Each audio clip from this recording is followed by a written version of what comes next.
Let's try the JUKI MO-134. So this is the thread for the left needle, and that's the thread for the right needle.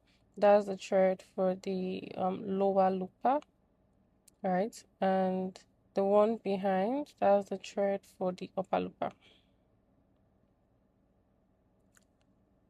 So it's going to be going through each of these holes, and you can see that they are color coded, right? So it can go into any of the two holes. That's the guide right there. It helps guide you towards threading the machine, and that's what I follow. This is actually my first time threading this machine. So we're going to start threading from the upper looper. So we take that thread and then put it into the tension disc like so. Ensure that it is inside the tension disc. And I'm just following the blue markings. I hope you can also see clearly. Threading this machine is actually not that difficult. This was also my first time threading it.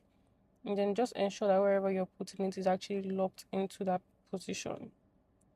I'll zoom in now so that we can see the blue markings clearly. Okay.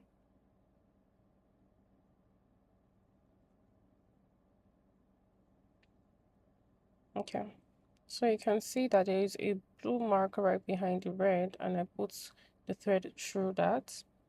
And then I'm going to put it towards the next one, just making sure that it enters, and I'm going to lock it in place with the next blue dot I find, or the next one as the, and this is the last part. Okay, it's the last part for the upper looper. You can just follow along. You can simply just follow along. There's not much explanation. I just hope that this is clear. So threading the upper looper is not so difficult actually. I wasn't scared threading it. Then we'll thread our lower looper next. Same process, except the tension disc is lower, right? So you just pop it into its tension disc and you ensure that it's actually inside that disc. Now we continue again, just putting it through any red sightings or markings that we come across.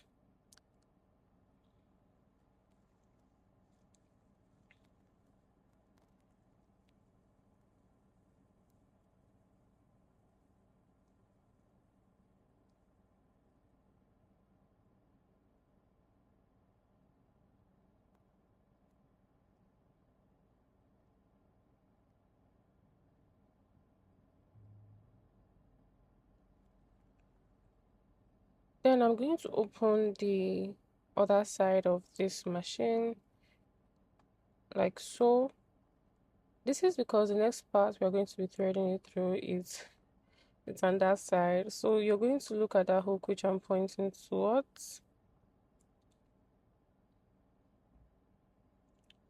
right there. So that's where we are going to be putting the next thread as we're going to put in. So you can see right where I stopped, and now we're going to continue.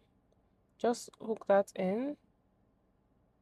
Okay, once it's in this position, you can then turn your hand wheel towards yourself so that we can take the thread to the other side, just like I did here. And now this is the final stage of threading the lower looper. You can zoom in there and see where I'm putting it into, and I'm just taking it to the back.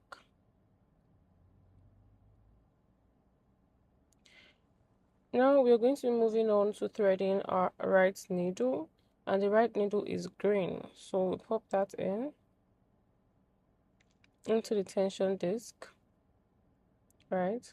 And we take it from the lower part. There we go, like so. And just ensuring that that's locked into position.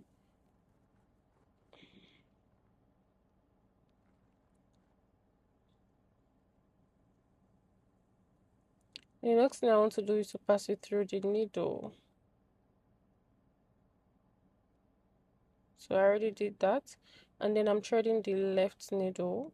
So going through the same process, the left needle is yellow and we're putting it straight inside the tension disc. Going through the same path that the green went through, alright, and we're putting it into the left needle. As you can see, which is what I did. Now that that is done, we are done threading our serger. So you can see that that wasn't so difficult to thread.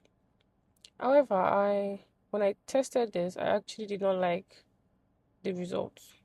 And I realized that when I was threading, I skipped a step, or I adjusted some things, and I adjusted some things that made it better. So now this is just a test run. See how it will come out.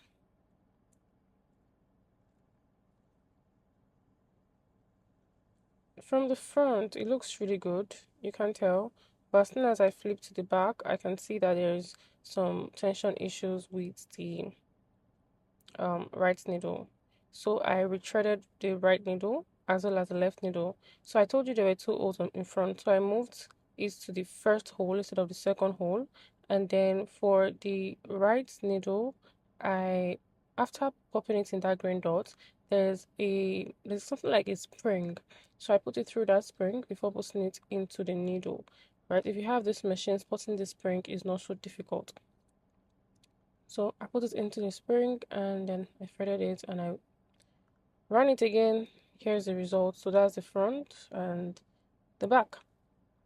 If this video was helpful to you, please leave a comment, like, and subscribe. Thank you so much.